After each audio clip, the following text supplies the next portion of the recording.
എല്ലാവർക്കും നമസ്കാരം.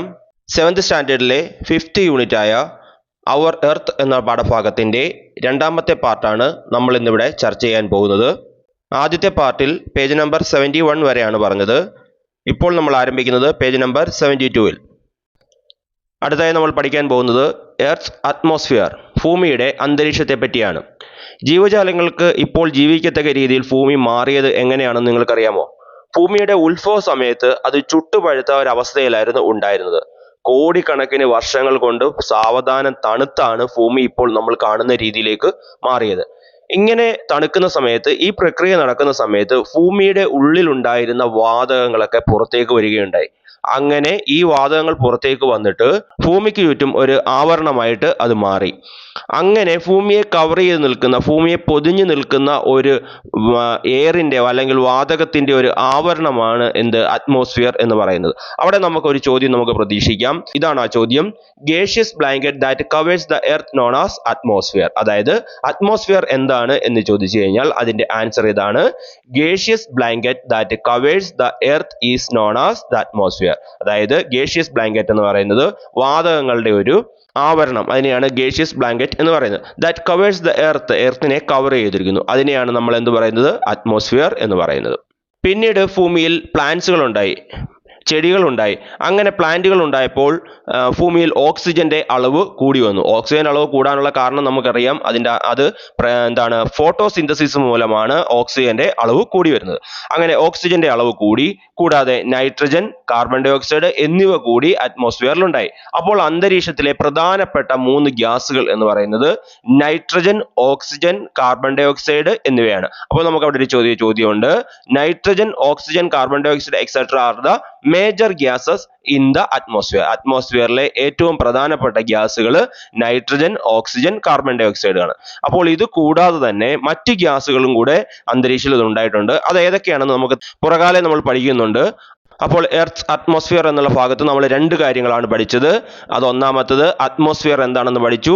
Gaseous blanket that covers the earth is known as atmosphere. അടുത്തത് the major gases in the atmosphere ഏതൊക്കെയാണെന്ന് പഠിച്ചു. Nitrogen, oxygen, carbon dioxide. അടുത്തതായി composition of the atmosphere ആണ്. അറ്റ്മോസ്ഫിയറിന്റെ ഘടന എങ്ങനെയാണ്, അല്ലെങ്കിൽ അന്തരീക്ഷത്തിൽ എന്തൊക്കെ വാതകങ്ങളാണ് ഉള്ളത് എന്നാണ് നമ്മൾ പഠിക്കാൻ പോകുന്നത്. ഭൂമിയുടെ ഉപരിതലത്തിൽ നിന്നും 10,000-ഓളം കിലോമീറ്റർ ആണ് നമ്മുടെ അന്തരീക്ഷത്തിന്റെ സാന്നിധ്യം. എന്നാൽ ആകെ അന്തരീക്ഷത്തിന്റെ 97% സ്ഥിതി ചെയ്യുന്നത് ഭൂമിയിൽ നിന്നും ഏകദേശം 29 കിലോമീറ്റർ ഉയരത്തിൽ വരെയാണ്. അങ്ങനെ ഉയരം കൂടുന്തോറും വാതകങ്ങളുടെ അളവ് കുറഞ്ഞു വരുന്നു. അപ്പോൾ 10,000 കിലോമീറ്ററോളം അന്തരീക്ഷം ഉണ്ടെന്ന് പറഞ്ഞാൽ പോലും അതിന്റെ 97%, 97% അന്തരീക്ഷവും നിലനിൽക്കുന്നത് 27 കിലോമീറ്റർ ഉള്ളിലാണ്. മനുഷ്യനും മറ്റ് ജീവജാലങ്ങൾക്കും ജീവിക്കുവാൻ ആവശ്യമായിട്ടുള്ള ഓക്സിജൻ, അതുപോലെ തന്നെ സസ്യങ്ങളുടെ നിലനിൽപ്പിന് ആവശ്യമായിട്ടുള്ള കാർബൺ ഡൈ ഓക്സൈഡ് എന്നിവ ലഭിക്കുന്നത് അന്തരീക്ഷത്തിൽ നിന്നാണ്. ഈ 2 വാതകങ്ങൾ, അതായത് ഓക്സിജനും കാർബൺ ഡൈ ഓക്സൈഡുമാണ് ഭൂമിയിലെ ജീവൻ നിലനിൽക്കുന്നതിന് പ്രധാനമായിട്ട് പങ്കുവഹിക്കുന്നത്. അപ്പോൾ അവിടെ നമുക്ക് പ്രധാനമായിട്ടും പഠിക്കേണ്ട ഇതാണ്: oxygen the life giving gas for human and other livings, and carbon dioxide that helps the survival of plants are obtained from the atmosphere. These 2 gases play a vital role in the sustaining life on earth. അതായത് ഭൂമിയിൽ ജീവൻ നിലനിൽക്കാൻ സഹായിക്കുന്ന 2 വാതകങ്ങൾ, അതാണ് ഒന്ന് ഓക്സിജനും ഒന്ന് carbon dye ഓക്സൈഡും. Oxygen ആണ് ബ്രീത്ത് ചെയ്യുന്നതിന് വേണ്ടി നമുക്ക് സഹായിക്കുന്നത്. അതേപോലെ തന്നെ കാർബൺ ഡൈ ഓക്സൈഡ് ആണ് ചെടികൾക്ക് ഫോട്ടോസിന്തസിസ് നടത്തുന്നതിന് വേണ്ടി സഹായിക്കുന്നത്. അങ്ങനെ ഈ 2 വാതകങ്ങളാണ് നമ്മുടെ ജീവൻ നിലനിൽക്കുന്നതിന് നമ്മളെ സഹായിക്കുന്ന 2 ഗ്യാസുകൾ. അപ്പോൾ ഒന്നും കൂടെ പറയാം: oxygen the life giving gas for humans and other living things, and carbon dioxide that helps the survival of plants are obtained from the atmosphere. These 2 gases play a vital role in the sustaining life on earth. അപ്പോൾ ഇതാണ് ആ ഭാഗത്തു നിന്ന് നമുക്ക് പഠിക്കാനുള്ളത്. അടുത്തതായി atmospheric gas എന്ന് പറയുന്ന ഭാഗമാണ്. അവിടെ നമുക്കൊരു പിക്ചർ തന്നിട്ടുണ്ട്. അവിടെ നോക്കി കഴിഞ്ഞാൽ നമുക്ക് മനസ്സിലാകും നൈട്രജൻ 78% ആണ്. അതായത് അറ്റ്മോസ്ഫിയറിലെ നൈട്രജൻ എന്ന് പറയുന്ന ഗ്യാസിന്റെ അളവ് 78%. അത് കഴിഞ്ഞാൽ പിന്നീടുള്ളത് ഓക്സിജൻ ആണ്, അത് 21% ആണ്. അപ്പോൾ ഇത് രണ്ടുമാണ് മേജർ ആയിട്ടുള്ള 2 ഗ്യാസുകൾ. അത് കഴിഞ്ഞാൽ പിന്നെയുള്ള എല്ലാ ഗ്യാസുകളും ചേർന്നിട്ട് 1% ആണ് ഉള്ളത്. ആ ഗ്യാസുകൾ ഏതൊക്കെയാണെന്ന് നോക്കാം: argon, carbon dioxide, neon, helium, krypton, xenon, hydrogen. അപ്പോൾ ഇത്രയും ഗ്യാസുകളുടെ ചേരുമ്പോൾ 1% മാത്രമേ ഉള്ളൂ. അപ്പോൾ നമുക്ക് ഈ ഗ്യാസുകളുടെ അളവുകൾ കൃത്യമായി പഠിക്കണം. അതിനകത്ത് പ്രധാനമായിട്ടും പഠിക്കേണ്ടത് നൈട്രജന്റെയും ഓക്സിജന്റെയും ആണ്. Nitrogen 78%, oxygen 21%. അപ്പോൾ ഗ്യാസുകളുടെ പേരുകളെല്ലാം കൃത്യമായിട്ട് പഠിക്കണം. അത് ഒന്നും കൂടെ പറയാം. Nitrogen, oxygen, argon, carbon dioxide, neon, helium, krypton, xenon, hydrogen. അപ്പോൾ ഇത്രയും ഗ്യാസുകളാണ് നമ്മുടെ അറ്റ്മോസ്ഫിയറിലുള്ളത്. അപ്പോൾ നമുക്ക് അവിടെ ഒരു ചോദ്യം തന്നിട്ടുണ്ട്. Which is the most abundant gas present in the atmosphere? അറ്റ്മോസ്ഫിയറിൽ ഏറ്റവും കൂടുതൽ സമൃദ്ധമായി ലഭിക്കുന്ന ഉള്ള ഗ്യാസ് ഏതാണ്? അതിന്റെ ആൻസർ നൈട്രജൻ ആണ്. 78% ആണ്. അടുത്ത ചോദ്യം, what is the combined percentage of nitrogen and oxygen to the total atmosphere composition? അതായത് നൈട്രജനും ഓക്സിജനും കൂടി ചേർന്നാൽ എത്ര പെർസെൻറ്റേജ് ഉണ്ട് എന്നാണ്. നൈട്രജൻ 78ഉം ഓക്സിജൻ 21% ആണ്. രണ്ടും കൂടി ചേർന്ന് കഴിയുമ്പോൾ 99% ആയിത്തീരും. അടുത്തതായി നമുക്ക് പഠിക്കാനുള്ളത് ഇവാപ്രേഷൻ ആണ്. ഇവാപ്രേഷൻ എന്താണെന്ന് വെച്ചാൽ ബാഷ്പീകരണം എന്നാണ് അതിന്റെ മലയാളം. അതായത് the process by which water from the earth surface heated by the sun and reaches the atmosphere as vapour is called evaporation. അതായത് ഇവാപ്രേഷൻ ഒക്കെ നമ്മൾ നേരത്തെ പഠിച്ചിട്ടുള്ള എങ്കിൽ പോലും ഒന്നുകൂടെ മനസ്സിലാക്കി വെക്കുക. The process by which water from the earth surface heated by the sun, അതായത് സൂര്യപ്രകാശം കൊണ്ട് ഭൂമിയുടെ ഉപരിതലത്തിലുള്ള വെള്ളം ചൂടായി മുകളിലേക്ക് വരും. And reaches the atmosphere as vapour is called, അതായത് ഇത് മുകളിലേക്ക് എത്തിച്ചേരും. എങ്ങനെ? നീരാവിയായിട്ട് എത്തിച്ചേരുന്നു. ഇതിനെയാണ് നമ്മൾ ഇവാപ്രേഷൻ എന്ന് പറയുന്നത്. അപ്പോൾ ഇവാപ്രേഷൻ നമ്മൾ പഠിച്ചു വെക്കണം. അത് നമുക്ക് ചോദിക്കാൻ സാധ്യതയുള്ളതാണ്. അതുപോലെ തന്നെ the presence of the water vapour in the atmosphere is only up to 90 kilometre from the earth surface. അതായത് എർത്തിന്റെ സർഫസിൽ നിന്നും 90 കിലോമീറ്റർ വരെ മാത്രമേ ഇങ്ങനെയുള്ള വാട്ടർ വേപ്പറിന്റെ പ്രസൻസ് ഉള്ളൂ, സാന്നിധ്യമുള്ളൂ. അപ്പോൾ ഈ 90 കിലോമീറ്റർ വരെ മാത്രമേ വാട്ടർ വേപ്പറുകൾ ഉള്ളൂ. അപ്പോൾ ഈ രണ്ട് കാര്യങ്ങളും നമ്മൾ ഓർത്തു വെച്ചേക്കേണ്ടതാണ്. അപ്പോൾ നമ്മുടെ അറ്റ്മോസ്ഫിയറിൽ ഇപ്പോൾ ഉള്ള കാര്യങ്ങൾ നമ്മൾ പറഞ്ഞു. എന്തൊക്കെയാണ് നമ്മൾ പറഞ്ഞത്? വാട്ടർ മോളിക്യൂൾസ് ഉണ്ട്, അതുപോലെ തന്നെ നമ്മുടെ ഗ്യാസസുകളുണ്ട്. അപ്പം വാതകങ്ങളും ഈ വാട്ടർ മോളിക്യൂളും അല്ലാതെ മറ്റെന്തെങ്കിലും നമ്മുടെ അന്തരീക്ഷത്തിലുണ്ടോ? നമ്മുടെ അന്തരീക്ഷത്തിൽ പിന്നെ പ്രധാനമായിട്ടുള്ളതാണ് ഡസ്റ്റ് പാർട്ടിക്കിൾ എന്ന് പറയും. ഡസ്റ്റ് പാർട്ടിക്കിൾ നമ്മുടെ അന്തരീക്ഷത്തിനെ വളരെ സഹായിക്കുന്ന ഒരു കാര്യം കൂടിയാണ്. ഡസ്റ്റ് പാർട്ടിക്കിൾ നമ്മുടെ ഭൗമോപരിതലത്തോട്, നമ്മുടെ ഭൂമിയോട് ചേർന്നുള്ള കുറച്ച് ഭാഗങ്ങളിൽ മാത്രമേ ഇത് കാണാറുള്ളൂ. ഇതിനെ പ്രധാനമായിട്ടും ഉപയോഗം എന്ന് പറയുന്നത് ക്ലൗഡ് ഫോർമേഷൻ ആണ്. അതായത് മേഘങ്ങൾ രൂപപ്പെടുന്നതിന് വേണ്ടി സഹായിക്കുന്ന ഒരു ഘടകമാണ് ഡസ്റ്റ് പാർട്ടിക്കിൾ എന്ന് പറയുന്നത്. അപ്പോൾ നമുക്കതൊന്ന് നോക്കാം. Apart from gases and water molecules, dust particles are also part of the atmosphere. അതായത് ഗ്യാസസും വാട്ടർ മോളിക്യൂൾസിനും കൂടാതെ ഡസ്റ്റ് പാർട്ടിക്കിളും നമ്മുടെ അറ്റ്മോസ്ഫിയറിലുണ്ട്. Dust particles are usually formed in the atmosphere near the earth surface. അതായത് ഡസ്റ്റ് പാർട്ടിക്കിൾ നമ്മുടെ ഭൂമിയുടെ സർഫസിനോട് ചേർന്ന് നിൽക്കുന്ന അറ്റ്മോസ്ഫിയറിലാണ് കാണപ്പെടുന്നത്. Water vapour condenses around the fine dust particles in the atmosphere to form clouds. അതായത് വാട്ടർ വേപ്പറുകൾ ഘനീഭവിക്കുന്നത്, കണ്ടൻസസ് എന്ന് വെച്ച് കഴിഞ്ഞാൽ ഘനീഭവിക്കുക എന്നാണ് അതിന്റെ മലയാളം. അതായത് water vapour condenses around the fine dust particle in the atmosphere to form clouds. അതായത് ക്ലൗഡ്സിന്റെ ഫോർമേഷൻ എന്ന് പറയുന്നത് ഈ ഡസ്റ്റ് പാർട്ടിക്കിൾക്ക് ചുറ്റും എന്ത് ചെയ്യും? വാട്ടർ വേപ്പറുകൾ ചേർന്ന് നിൽക്കുകയും ഘനീഭവിക്കും. അങ്ങനെയാണ് നമുക്ക് ക്ലൗഡ്സ് ഉണ്ടാകുന്നത്. Hence these fine dust particle in the atmosphere are called hygroscopic nuclei. അതുകൊണ്ട് ഈ ഡസ്റ്റ് പാർട്ടിക്കിളിനെ അറിയപ്പെടുന്നത് ഹൈഗ്രോസ്കോപ്പിക് ന്യൂക്ലിയൈ എന്നാണ്. അപ്പോൾ അത് നമ്മൾ അവിടെ പഠിക്കേണ്ടതാണ്. ഡസ്റ്റ് പാർട്ടിക്കിളിന്റെ മറ്റൊരു പേരാണ് ഹൈഗ്രോസ്കോപ്പിക് ന്യൂക്ലിയൈ എന്നറിയപ്പെടുന്നത്. ഒന്നുകൂടെ നോക്കാം. Apart from gases and water molecules, dust particles are also part of the atmosphere. Dust particles are usually formed in the atmosphere near the Earth's surface. Water vapor condenses around the fine dust particle in the atmosphere to form clouds. Hence, these fine dust particles in the atmosphere are called hygroscopic nuclei. അടുത്തതായി നമുക്കൊരു ചോദ്യം തന്നിരിക്കുന്നു. Let's see how dust particle reaches the atmosphere. അതായത് അറ്റ്മോസ്ഫിയറിൽ എങ്ങനെയാണ് ഈ dust particle എത്തിച്ചേരുന്നത്? അവിടെ 2-3 തന്നിട്ടുണ്ട്, ഒരെണ്ണം നമുക്ക് എഴുതാനായിട്ടും തന്നിട്ടുണ്ട്. നോക്കാം. അപ്പോൾ അതിന്റെ answer lifted from the earth by wind. അതായത് കാറ്റൊക്കെ അടിക്കുന്ന സമയത്ത് ഈ ഡസ്റ്റ് പാർട്ടിക്കിൾ എയറിലേക്ക് വരുന്നു. അടുത്തതായിട്ട് coming out during volcanic eruption. അതായത് ഈ അഗ്നിപർവ്വതങ്ങളൊക്കെ പൊട്ടുമ്പോൾ അതിൽ നിന്നും പുറത്തേക്ക് വരുന്ന ഡസ്റ്റ് പാർട്ടിക്കിൾ അന്തരീക്ഷത്തിൽ കലരുന്നു. അടുത്തതായി ash produced during burning of meteors. അതായത് ഉൽക്കകളൊക്കെ കത്തുന്നത് മൂലം ഉണ്ടാകുന്ന പുക അല്ലെങ്കിൽ ചാരം, ഇതൊക്കെ അന്തരീക്ഷ മലിനീകരണത്തിന് കാരണമാകുന്നു. പിന്നെ നമുക്ക് ഡസ്റ്റ് പാർട്ടിക്കിൾ ഉണ്ടാവാനുള്ള മറ്റ് രണ്ട് കാരണങ്ങൾ നോക്കാം. അത് അടുത്തത് വെഹിക്കിൾ എമിഷൻ ആണ്, അതായത് വാഹനങ്ങളിൽ നിന്നും പുറത്തേക്ക് വരുന്ന പൊടിപടലങ്ങൾ. അതുപോലെ ഇൻഡസ്ട്രിയൽ പ്രോസസ്, അതായത് വ്യവസായങ്ങളുമായി ബന്ധപ്പെട്ട് പൊടിപടലങ്ങളും പുകകളും ഒക്കെ ഉണ്ടാവാറുണ്ട്. അതൊക്കെ ആണ് മറ്റ് കാരണങ്ങൾ. അടുത്തൊരു ചോദ്യം തന്നിരിക്കുന്നത്, see how atmosphere helps in the survival of life on earth. അതായത് ഭൂമിയിലെ ജീവജാലങ്ങളുടെ നിലനിൽപ്പിന് അന്തരീക്ഷം എങ്ങനെ പ്രയോജനപ്പെടുന്നു എന്നാണ് ചോദിച്ചിരിക്കുന്നത്. അപ്പോൾ അതിന് 2-3 ആൻസറുകൾ നോക്കാം. അതിന്റെ ഒന്നാമത്തെ ആൻസർ, കോസസ് അറ്റ്മോസ്ഫിയറിക് ഫിനോമിന, അതായത് കാലാവസ്ഥാ പ്രതിഭാസങ്ങൾക്ക് അറ്റ്മോസ്ഫിയർ കാരണമാണ്. കാലാവസ്ഥാ പ്രതിഭാസങ്ങൾ എന്ന് പറഞ്ഞാൽ മഴ, കാറ്റ്, വെയില്, ഇങ്ങനെയൊക്കെയുള്ളതാണ് കാലാവസ്ഥാ പ്രതിഭാസങ്ങൾ എന്ന് പറയുന്നത്. അതിന് കാരണമാകുന്നത് നമ്മുടെ അറ്റ്മോസ്ഫിയർ ആണ്. അടുത്തായിട്ട്, പ്രൊട്ടക്ട്സ് ഫ്രം ഹാംഫുൾ സൺറൈസ്, അതായത് സൂര്യനിൽ നിന്ന് വരുന്ന ഹാംഫുൾ ആയിട്ടുള്ള അപകടകരമായിട്ടുള്ള ചില രശ്മികളുണ്ട്, പ്രകാശ രശ്മികളുണ്ട്. അതൊക്കെ നമ്മൾ നേരത്തെ പഠിച്ചിട്ടുള്ളതാണ്. അപ്പോൾ അങ്ങനെയുള്ള അപകടകരമായിട്ടുള്ള പ്രകാശ രശ്മികള് ഭൂമിയിൽ എത്താതിരിക്കുന്നതിന് വേണ്ടി സഹായിക്കുന്നത് നമ്മുടെ അറ്റ്മോസ്ഫിയർ ആണ്. പിന്നെ നമുക്ക് പ്രൊവൈഡ്സ് ഓക്സിജൻ ഫോർ ബ്രീത്തിങ്, അതായത് നമുക്ക് ശ്വസിക്കുന്നതിനുള്ള ഓക്സിജൻ നൽകുന്നത് ആരാണ്? ഇത് അറ്റ്മോസ്ഫിയർ ആണ്. അതുപോലെ മെയിൻറ്റെയിൻസ് എയർ പ്രഷർ, അതായത് ഭൂമിയുടെ എയറിന്റെ പ്രഷർ ഉണ്ടല്ലോ, നമ്മുടെ വായു മർദ്ദം, അത് മെയിൻറ്റെയിൻ ചെയ്ത് നിർത്തുന്നതും അറ്റ്മോസ്ഫിയർ ആണ്. അപ്പോൾ ഇതൊക്കെയാണ് അറ്റ്മോസ്ഫിയർ കൊണ്ടുള്ള നമ്മുടെ ഗുണങ്ങൾ. അടുത്തായി നമുക്ക് പേജ് നമ്പർ 74 ഒരു ചോദ്യം തന്നിരിക്കുന്നു. Write down how each of the following factors help to sustain life on the earth.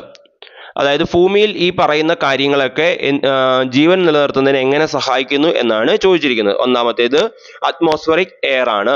അതായത് അറ്റ്മോസ്ഫറിക് എയർ എന്ന് പറയുന്നത് അന്തരീക്ഷ വായുവാണ്. അറ്റ്മോസ്ഫറിക് എയർ എങ്ങനെയാണ് നമ്മുടെ ജീവൻ നിലനിർത്തുന്നതിന് നമ്മളെ സഹായിക്കുന്നത് എന്ന് ചോദിച്ചാൽ നമ്മുടെ ആൻസർ അതിന് മുമ്പ് തന്നെ നമ്മൾ പഠിച്ചിട്ടുണ്ട്.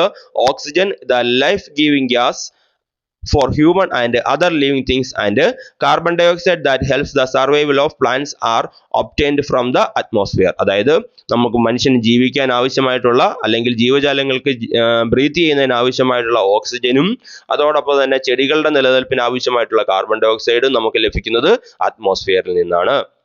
രണ്ടാമത്തേത് water particle in the atmosphere, അതായത് അന്തരീക്ഷത്തിലെ ജലത്തിന്റെ അംശം ഏതെല്ലാം രീതിയിലാണ് നമ്മളെ സഹായിക്കുന്നത്. Water particle helps to climate regulation, human health etcetera. അതായത് വാട്ടർ പാർട്ടിക്കിൾ ക്ലൈമറ്റ് റെഗുലേഷൻ, കാലാവസ്ഥയെ നിയന്ത്രിക്കുന്നതിലും അതുപോലെ തന്നെ നമ്മുടെ മനുഷ്യന്റെ ആരോഗ്യത്തിനും ഒക്കെ സഹായിക്കുന്നു. അടുത്തത് dust particle in the atmosphere. അറ്റ്മോസ്ഫിയറിലെ ഡസ്റ്റ് പാർട്ടിക്കിൾ എങ്ങനെയാണ് നമ്മളെ സഹായിക്കുന്നത് എന്നാണ് ചോദിക്കുന്നത്. അത് നമ്മൾ നേരത്തെ പഠിച്ചതാണ്. Water vapour condenses around the fine dust particle in the atmosphere to form clouds. അതായത് വാട്ടർ വേപ്പറിൽ കണ്ടൻസേഷൻ നടക്കുന്നത് ഈ ഫൈൻ ഡസ്റ്റ് പാർട്ടിക്കിൾ ഉള്ളത് കൊണ്ടാണ്. അറ്റ്മോസ്ഫിയറിൽ അത് ഉള്ളത് കൊണ്ടാണ് ക്ലൗഡ്സുകളും ഉണ്ടാകുന്നത്, മേഘങ്ങളും ഉണ്ടാകുന്നത്. അപ്പോൾ ഇത്രയുമാണ് അതിന്റെ ആൻസർ. അപ്പോൾ ജീവജാലങ്ങളുടെ നിലനിൽപ്പിന് ഏറ്റവും അത്യാവശ്യമായിട്ടുള്ള ഒരു ഘടകമാണ് അറ്റ്മോസ്ഫിയർ എന്നുള്ളതിനെ പറ്റി നമ്മൾ പഠിച്ചു കഴിഞ്ഞു. അപ്പോൾ ഇനി അറ്റ്മോസ്ഫറിക് പൊല്യൂഷൻ ആണ് പഠിക്കാൻ പോകുന്നത്. അറ്റ്മോസ്ഫറിക് പൊല്യൂഷൻ എന്ന് പറഞ്ഞാൽ അന്തരീക്ഷ മലിനീകരണമാണ്. അതിന്റെ പ്രധാന കാരണക്കാർ എന്ന് പറയുന്നത് മനുഷ്യർ തന്നെയാണ്. അപ്പോൾ അറ്റ്മോസ്ഫറിക് പൊല്യൂഷൻ എന്താണെന്ന് നോക്കാം. The mixing up of smoke, toxic gas and other chemicals in the air that alters the composition of atmosphere is known as atmospheric pressure. അതായത് അന്തരീക്ഷത്തിന്റെ കോമ്പോസിഷൻ മാറ്റുന്ന രീതിയിൽ, അന്തരീക്ഷത്തിന്റെ ഘടന മാറ്റുന്ന രീതിയിൽ എന്ത് മിക്സ് ചെയ്യുന്നുണ്ട്? അതായത് സ്മോക്ക്, ടോക്സിക് ഗ്യാസ് എന്ന് പറഞ്ഞാൽ അറിയാം, വിഷമായിട്ടുള്ള ഗ്യാസുകള്, അതുപോലെ അതർ കെമിക്കൽസ്, അതായത് മറ്റ് രാസപദാർത്ഥങ്ങളും ഒക്കെ എന്താണ് എയറിൽ കലരുന്നതിനെ ആണ് എന്ത് പറയുന്നത്? അറ്റ്മോസ്ഫറിക് പൊല്യൂഷൻ എന്ന് പറയുന്നത്. അപ്പോൾ ഒന്നുകൂടെ നോക്കാം. ഇത് mixing up of smoke, toxic gases and other chemicals in the air that alters the composition of atmosphere is known as atmospheric pollution. അപ്പോൾ നമുക്കവിടെ കുറച്ച് ചിത്രങ്ങൾ അടുത്തതായി തന്നിരിക്കുന്നു. ആ ചിത്രങ്ങൾ നോക്കിയിട്ട് അത് അറ്റ്മോസ്ഫറിക് പൊല്യൂഷന് കാരണമാകുന്ന ചില കാര്യങ്ങളാണ് അവിടെ തന്നിരിക്കുന്നത്. അതിൽ ഒന്നാമത്തെ ചിത്രം നോക്കാം. അത് ഇൻഡസ്ട്രിയൽ പ്രോസസ് ആണ്. അതായത് വ്യവസായവുമായി ബന്ധപ്പെട്ടുള്ള കാര്യങ്ങളാണ് അവിടെ നടക്കുന്നത്. അതിൽ നിന്നാണ് പുക വരുന്നതായിട്ട് നമ്മൾ കാണുന്നുണ്ട്. അതൊരു അറ്റ്മോസ്ഫറിക് പൊല്യൂഷന് കാരണമാകുന്നു. രണ്ടാമത്തേത് വെഹിക്കിൾ എമിഷൻ ആണ്. വെഹിക്കിൾ എമിഷൻ എന്ന് പറഞ്ഞാൽ വാഹനങ്ങളിൽ നിന്ന് വരുന്ന പുക, വാഹനങ്ങളുടെ പുക എന്ന് പറയുന്നത് ഒരു അന്തരീക്ഷ മലിനീകരണത്തിന് ഏറ്റവും പ്രധാനപ്പെട്ട ഒരു ഘടകമായിട്ട് മാറുന്നുണ്ട്. മൂന്നാമത്തെ ചിത്രം എന്ന് പറയുന്നത് ബേണിംഗ് ഓഫ് വേസ്റ്റ് ആണ്. അതായത് നമ്മുടെ വേസ്റ്റുകളൊക്കെ കൂട്ടിയിട്ട് കത്തിക്കുന്നതാണ്. അങ്ങനെ സംഭവിക്കുന്നതോടുകൂടി നമ്മുടെ അന്തരീക്ഷത്തിന് മലിനീകരണം സംഭവിക്കുന്നു. നാലാമത്തെ ചിത്രം എന്ന് പറയുന്നത് ബേണിംഗ് ഓഫ് അഗ്രികൾച്ചറൽ റെസിഡ്യൂസ് ആണ്. അതായത് ഈ കാർഷിക വിളകളൊക്കെ കത്തിക്കുന്നത് മൂലം, കാർഷിക വിളകൾ എന്നല്ല, കാർഷിക അവശിഷ്ടങ്ങൾ എന്നൊക്കെ പറയുന്നത്, അതായത് കാർഷിക അവശിഷ്ടങ്ങൾ കത്തിക്കുന്നത് മൂലം ഉണ്ടാകുന്ന പുക. ഇത് പ്രധാനമായിട്ടും പഞ്ചാബിലൊക്കെയാണ് സംഭവിക്കുന്നത്. പഞ്ചാബിൽ ഇങ്ങനെ ചെയ്യുന്നത് കൊണ്ട് ഡൽഹി ഭയങ്കരമായിട്ടുള്ള പൊല്യൂഷൻ ഉണ്ടാകുന്നുണ്ട്. പഞ്ചാബിൽ ഇത് കത്തിക്കുന്നത് കാരണം ഡൽഹിയിലെ ആളുകൾക്ക് വളരെയധികം ബുദ്ധിമുട്ട് ഉണ്ടാകുന്നുണ്ട്. അപ്പോൾ അതാണ് ബേണിംഗ് ഓഫ് അഗ്രികൾച്ചറൽ റെസിഡ്യൂസ്. അടുത്തതായി ഫയർ വർക്ക്സ് ആണ്. ഫയർ വർക്ക്സ് എന്ന് പറഞ്ഞാൽ ഉത്സവങ്ങൾക്കൊക്കെ പടക്കങ്ങളൊക്കെ പൊട്ടിക്കുന്നതിനെയാണ് ഫയർ വർക്ക്സ് എന്ന് പറയുന്നത്. അതൊരു അന്തരീക്ഷ മലിനീകരണത്തിന് വലിയ രീതിയിൽ കാരണമാകുന്നുണ്ട്. അവസാനത്തെ ചിത്രം വോൾക്കാനിക് ഇറപ്ഷൻ ആണ്. അതായത് അഗ്നിപർവ്വത സ്ഫോടനം. അഗ്നിപർവ്വത സ്ഫോടനം മൂലം അന്തരീക്ഷ മലിനീകരണം ഉണ്ടാകുന്നു. അപ്പോൾ ഇതൊക്കെയാണ് 6 ചിത്രങ്ങളിലായി പുസ്തകത്തിൽ തന്നിരിക്കുന്നത്. അതിൻ്റെ ഭാഗമായിട്ട് തന്നെ നമുക്ക് ഒരു ചോദ്യം കൂടെ തന്നിട്ടുണ്ട്. ആ ചോദ്യം ഞാൻ വായിക്കാം. What activities causes atmospheric pollution list out. അപ്പോൾ അതിൻ്റെ ആൻസർ നോക്കാം.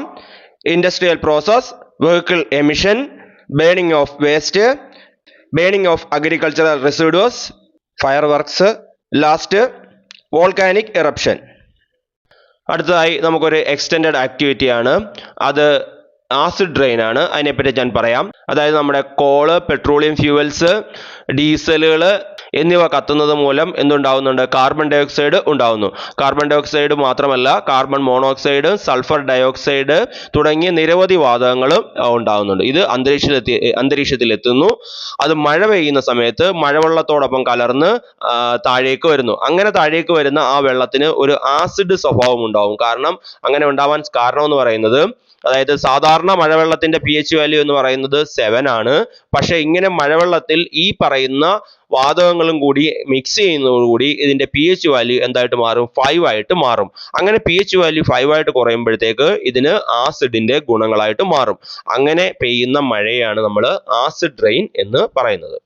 അടുത്തായി പേജ് നമ്പർ 76-ൽ ഒരു എക്സ്റ്റെൻഡഡ് ആക്ടിവിറ്റിയോട് തന്നിരിക്കുന്നു. അത് സ്മോഗ് ആണ്. പുകമഞ്ഞ് എന്ന് പറയും. സ്മോക്കും ഫോഗും കൂടെ ചേർന്നാണ് സ്മോഗ് ഉണ്ടാകുന്നത്. ഇൻഡസ്ട്രീസ് കൂടുതലുള്ള സിറ്റികളിലാണ് പ്രധാനമായിട്ടും ഇങ്ങനെ കാണുന്നത്. ഇൻഡസ്ട്രീസ് മാത്രമല്ല, വാഹനങ്ങളും നമ്മുടെ ഈ കാർഷിക വിളകളൊക്കെ കത്തിക്കുന്നത് മൂലമൊക്കെ ആയിട്ട് ഇങ്ങനെ സംഭവിക്കുന്നു. അതായത് പുക അന്തരീക്ഷത്തിൽ ചെന്നിട്ട് മഞ്ഞും കൂടെ ചേർന്നിട്ട് പുകമഞ്ഞായിട്ട് മാറുന്നു. ഇത് കാരണം പലതരത്തിലുള്ള അസുഖങ്ങൾ ഉണ്ടാവാനുള്ള സാധ്യതയുണ്ട്. അത് സ്ട്രോക്ക്, ഹാർട്ട് ഡിസീസസ്, അതുപോലെ തന്നെ ലങ്സ് ഡിസീസസ് ഒക്കെ ഉണ്ടാവാനുള്ള കാരണം സ്മോഗ് ആണ്. അപ്പോൾ ഇതൊരു എക്സ്റ്റെൻഡഡ് റീഡിംഗ് ആണ്, കാണാൻ പഠിക്കേണ്ടതായിട്ടില്ല. അപ്പോൾ ഇന്നത്തെ ക്ലാസ് നമ്മൾ കൺക്ലൂഡ് ചെയ്യുകയാണ്. ഇന്ന് ഇതുവരെ പറഞ്ഞ കാര്യങ്ങൾ അല്ലെങ്കിൽ ഇതുവരെ പഠിച്ച കാര്യങ്ങൾ ഒന്നുകൂടെ നോക്കാം. ആദ്യത്തേത് അറ്റ്മോസ്ഫിയർ എന്താണെന്നാണ് ചോദ്യം. അതിന്റെ gaseous blanket that covers the earth is known as atmosphere. അതിനുശേഷമുള്ളത് അറ്റ്മോസ്ഫിയറിലുള്ള മേജർ ഗ്യാസസ് ഏതൊക്കെയാണെന്നാണ്. അപ്പോൾ അതിന്റെ answer nitrogen, oxygen, carbon dioxide. അതിനുശേഷം നമ്മൾ പറഞ്ഞത് നമ്മുടെ ഓക്സിജന്റെയും കാർബൺ ഡൈ ഓക്സൈഡിന്റെയും പ്രത്യേകതയാണ്. Oxygen the life giving gas for human and other living things, and carbon dioxide that helps the survival of plants are obtained from the atmosphere. These two gases play a vital role in the sustaining life on earth. പിന്നീടുള്ളത് നമ്മുടെ ഗ്യാസുകളെ പറ്റിയാണ്, atmospheric ഗ്യാസുകളെ പറ്റിയാണ്. അപ്പോൾ അതിന്റെ പേരുകളെല്ലാം നമ്മൾ പഠിക്കണം. അത് നൈട്രജൻ 78%, ഓക്സിജൻ 21%. അതിനുശേഷമുള്ളത് argon, carbon dioxide, neon, helium, krypton, xenon, hydrogen. അപ്പോൾ ഏറ്റവും കൂടുതൽ ഉള്ള ഗ്യാസ് ഏതാണ് എന്ന് ചോദിച്ചാൽ അതിന്റെ ആൻസർ നൈട്രജൻ ആണ്. 78% ആണ്. രണ്ടാമത്തെ അളവ് എന്ന് പറയുന്നത് ഓക്സിജൻ ആണ്. അത് 21% ഉണ്ട്. അടുത്തതായി ഇവാപ്രേഷൻ ആണ്. The process by which water from the earth surface heated by the sun and reaches the atmosphere as vapour is called evaporation. പിന്നീട് നമ്മൾ പറഞ്ഞത് ഹൈഗ്രോസ്കോപ്പിക് ന്യൂക്ലിയൈ ആണ്. Dust particles are usually found in the atmosphere near the earth surface. Water vapor condenses around the fine dust particle in the atmosphere to form clouds. Hence, these fine dust particles in the atmosphere are called hygroscopic nuclei. പിന്നെ പ്രധാനപ്പെട്ടത് എന്ന് പറയുന്നത് write down how each of the following factors help to sustain life on the earth. അത് atmospheric air ആണ് ആദ്യത്തേത്. അതിൻ്റെ answer oxygen, the life giving gas for human and other living things, and carbon dioxide that helps the survival of plants are obtained from the atmosphere. പിന്നീടുള്ളത് രണ്ടാമത്തേത് water particles in the atmosphere ആണ്. Water particle helps to climate regulation, human health etcetera. അടുത്തതായി dust particle in the atmosphere ആണ്. Water vapour condenses around the fine dust particle in the atmosphere to form clouds. അപ്പോൾ ഇത്രയുമാണ് ആ ഭാഗത്ത് നിന്ന് പഠിക്കാനുള്ളത്. അടുത്തായി നമ്മൾ പറഞ്ഞത് അറ്റ്മോസ്ഫിയറിക് പൊല്യൂഷൻ ആണ്. The mixing up of smoke, toxic gases and other chemicals in air that alters the composition of atmosphere is known as atmospheric pollution. പിന്നീടുള്ളത് what activities causes atmospheric pollution, list out. അതിൻ്റെ answer industrial process, vehicle emission, burning of waste, burning of agricultural residues, fire works, volcanic eruption. അപ്പോൾ ഇത്രയുമാണ് നമ്മൾ part 2-വിൽ ചർച്ച ചെയ്തത്. ഇതെല്ലാം കൃത്യമായി പഠിക്കുക. അടുത്ത പാർട്ട് ഉടനെ തന്നെ ഉണ്ടാകുന്നതാണ്. അപ്പോൾ ഈ പറഞ്ഞ കാര്യങ്ങളെല്ലാം നിങ്ങൾക്ക് മനസ്സിലായി എന്ന് ഞാൻ പ്രതീക്ഷിക്കുന്നു. എന്തെങ്കിലും സംശയങ്ങളോ മറ്റു കാര്യങ്ങളോ ഉണ്ടെങ്കിൽ നിങ്ങൾ കമൻ്റായിട്ട് രേഖപ്പെടുത്തുക. എല്ലാവർക്കും നന്ദി, നമസ്കാരം.